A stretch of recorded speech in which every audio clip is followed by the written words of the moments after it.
previously, if you looked at a triangle, right, and or just even an angle, right? This is an angle, and you think of it as how far are these two sides open, right? And even if I flip this triangle, for example, if I flip it over here, if it's the same triangle flipped over, no deformation, then that's the same triangle, or I can, reorient it, rotate it, the angle doesn't change, right? So that is just the measure of that angle. Now, when we study trig, we would have a specific way to look at the angles. We will place the vertex at the origin on a graph. And one side we will align with the positive x-axis. Okay. And then the second side of the angle is wherever it is. And it is seen as a rotation from the positive x-axis.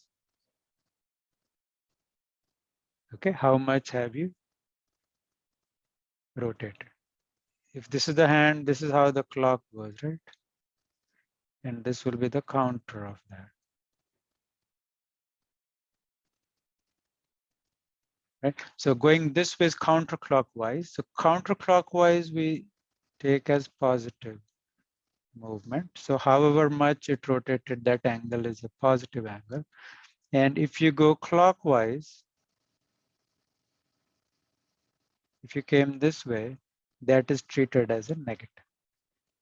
Right? So we are coming up with ways to be very specific.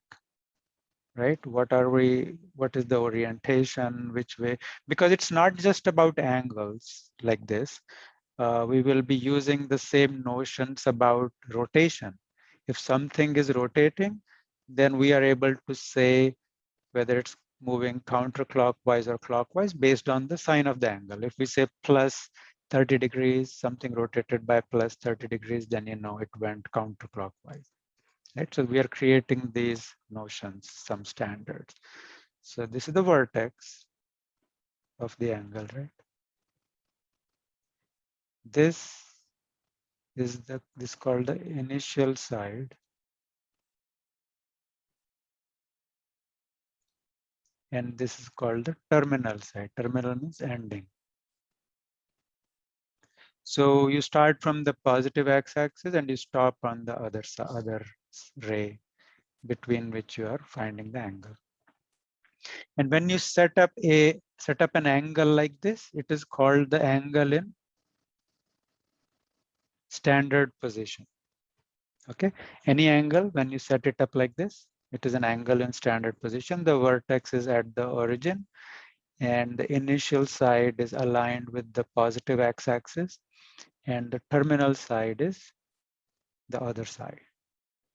And you look at the, you can specify the rotation and then which rotation, because the same thing you could also specify like this, correct? And this one would be negative, but by this much amount. And if it is this one, it's positive by that amount.